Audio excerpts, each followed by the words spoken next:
We are now in the 6th of our 9-week series called Reveal, which is about different people in the Bible and a personality system called the Enneagram.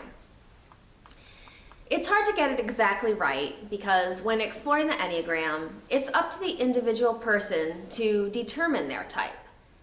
And we can't ask those people in the Bible what they think they are. We can only look carefully at what they've done and said and hopefully gain an idea of who they are, which can then help us maybe figure out who we are too. We might find that we relate to one of them more than any of the others, and that can help us to determine our own Enneagram type. And it's important that we know who we are and love ourselves for who we are because God already does. Each of us has a little bit of the 9 types in us, but there is one type that becomes dominant in each person. So far we've learned about the prophet Amos, who was an Enneagram 8, the challenger, who faced things head on. The peacemaker prophet Jonah, who was an Enneagram 9, who ran away. The perfectionist priest Ezra, an Enneagram 1. Mary Magdalene and the Apostle John, the companion helpers of Jesus, who were Enneagram 2s. And last week was Enneagram 3, the achiever, Jacob. Today's Bible character is King David, whose story is found throughout the books of 1 and 2 Samuel and 1 and 2 Chronicles. King David is likely an Enneagram 4. He is probably one of the best known people in the Hebrew Scriptures and probably in the entire Bible. And we'll take a look at parts of his famous story in just a minute. The Enneagram 4 is the final type in the feeling triad. And if we really look at King David, we see he has all the feels. He is someone who definitely has a lot of emotions, and he is one of the most creative people in the Bible. At their best, Enneagram 4s are profoundly creative. They express both the personal and the universal, inspired, and able to transform all their experiences into something valuable. They are self-aware, sensitive, introspective, and aware of their inner feelings. 4s are the individualists. Richard Rohr describes the 4 as someone who knows all the nuances of feeling and understands the human soul better than anyone else. I think we can see evidence of that in David due to the general idea that so many of the Psalms are attributed to him. And as we will see, his poetic verses explore the range of human emotions. Let's look at some of them. O Lord, how many are my foes? Many are rising against me. Many are saying to me, there is no help for you in God. Be gracious to me, O Lord, for I am languishing. O Lord, heal me, for my bones are shaking with terror. My soul also is struck with terror. While you, O Lord, how long? When I look at your heavens, the work of your fingers, the moon and stars that you have established, what are human beings that you are mindful of them, mortals that you care for them? I will give thanks to the Lord with my whole heart. I will tell of all your wonderful deeds. I will be glad and exult in you. I will sing praise to your name, O Most High. How long, O Lord, will you forget me forever? How long will you hide your face from me? How long must I bear pain in my soul and have sorrow in my heart all day long? I love you, O Lord, my strength. My God, why have you forsaken me? Why are you so far from helping me from the words of my groaning? I will bless the Lord at all times. His praise shall continually be in my mouth. For God alone my soul waits in silence. From him comes my salvation. He alone is my rock and my salvation, my fortress. I shall never be shaken. Hear my voice, O God, in my complaint. Preserve my life from the dread enemy. Sing to God, sing praises to his name. Lift up a song to him who rides upon the clouds. His name is the Lord. Be exultant before him. There is a lot of feelings and drama in those verses, isn't there? Fear, courage, hope, despair, abandonment, wonderment, joy, love, gratitude, confidence. He talks about his numerous foes, the wonder of God's creation, being forgotten by God and bearing pain in his soul, being forsaken by God and praising God. It's like a roller coaster of emotions. Let's see what might have happened in David's life that would explain why he might be a type 4. The wounding message the 4 received is that it's not okay to be too happy. The 4 has always felt alone or abandoned and cut off from a source of love. We first meet David in 1 Samuel 16, when Samuel anoints him as the second king of Israel after God rejects Saul's kingship. We learn that David is the youngest of at least 8 children, maybe more. Only the boys are mentioned, so we don't know if David had any sisters. Samuel went to Bethlehem to anoint the next king, a son of Jesse. Jesse parades the first 7 sons in front of Samuel, but none of them are the one God has chosen. Samuel asks if there are any more and is told, well, only the youngest who is out keeping the sheep. David was probably often overlooked and viewed as unimportant. He was assigned to do a pretty menial job. Being a shepherd was not glamorous by any means. But this youngest, overlooked and maybe even abandoned in a way, is the one God chooses as the next king.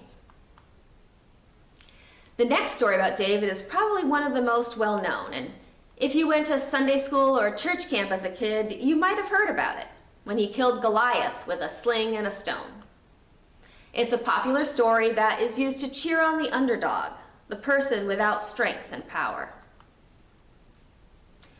After this with Goliath, Saul brings David into his own home to live, and Saul's son Jonathan, who loved David as he loved his own soul, makes a covenant with David and gives him his robe, armor, sword, bow, and belt, symbolically handing over any claim to the throne that Jonathan might have had. David's popularity then grows. People sing about him being greater than Saul, which incites Saul's jealousy, and during a mad rant of Saul's when David is playing the lyre, like a small harp, Saul throws a spear at him, twice. Jonathan ends up protecting David. Saul tries to kill him again. Then David's wife Michal, who is Saul's daughter, also protects him and helps him escape. That is just the start of the drama throughout David's life. There is so much drama and intrigue in David's life. It's very Enneagram 4, and he is all over the place in terms of health. Each Enneagram number has 9 levels of health, ranging from the unhealthiest bottom level to the healthiest top level, and I think David hits them all throughout his life. Many authors, artists, songwriters, and poets are often Enneagram 4s. One website that I refer to on the Enneagram describes them as people who create thought-provoking and groundbreaking works of art that shift perspectives toward the greater good. They're recognized as idea synthesizers who can help others rethink what art should be. They have great imaginations and can help us imagine too. Think about famous artists like Vincent van Gogh. One of his most well-known paintings is Starry Night. It's long been a favorite of mine. It depicts a nighttime scene of a village, a tall church steeple in the bottom center of a town nestled at the bottom of mountains. The moon and the stars glow with light, but his short and thick brushstrokes of paint create swirls of yellow and blue throughout the night sky that are active and alive, moving with the emotion with which Van Gogh painted. Or consider Judy Garland, best known for playing Dorothy in The Wizard of Oz. Both the actress and her character could be 4s. The character of Dorothy is alone. She feels abandoned, ignored, and in her dreams creates a beautiful, colorful, imaginary world that comes to life and helps her find her way back home. Another example is from a current series on Netflix that Pastor Robert is a fan of. It's called The Crown, and it tells the story of Britain's Queen Elizabeth. Her sister, Princess Margaret, married a commoner, Anthony Armstrong Jones, who may have been an Enneagram 4. He was an individualist, avant-garde photographer who was promiscuous and had multiple affairs. In 1960, he married Princess Margaret, who had rebelled against the Windsor family and wanted to be a modern, independent woman. Just to make a point of their desire to be non-conforming, they were married in Westminster Abbey despite Anthony's non-royal status. It was a huge affair. The viewers of this show on Netflix learned that his decision to marry Margaret may have been an attempt to express his individuality to his mother, who had not understood his sexuality nor his artistry. The Enneagram Institute tells us that 4s maintain their identity by seeing themselves as fundamentally different from others and feel that no one can understand them or love them adequately, and that they often base their identity largely on their feelings. While complicated, this is also a gift, because through the 4's exploration of creativity and feelings, it enables all of us to tap into our own feelings as well. Think back to our story about King David and all of the emotions we saw in some of the Psalms that are attributed to him. Whether we like to admit our feelings or not, what we read in those poems are universal. What human being hasn't felt happy or despairing or alone? Who hasn't questioned where God is, though that's often considered taboo to do in church? But King David shows us it's normal, even for an anointed leader. Humans have all had moments of joy, and those who believe in God have praised their Creator. Many people have struggled with faith, and many people have trusted in God. King David walks us through all of that. And he can do that because he writes from his own feelings and life experiences. Too often we don't value creativity.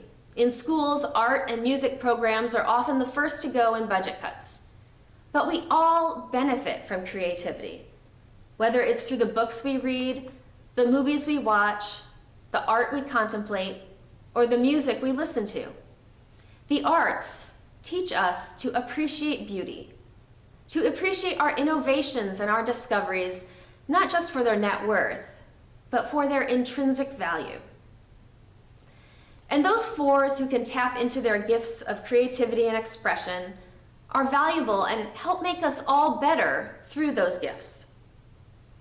While the 4 tends to feel alone more than other people, we've all felt alone at some point. But what we can discover is through the beauty that the 4 offers to the world, we can realize we are never truly alone. That's the point of David's story and his poetry. No matter what we face in life, we are never alone. God, our Creator, Redeemer, and Sustainer, is ever present. So like David, we may sing, "The Lord is near to all who call on him. The Lord watches over all who love him."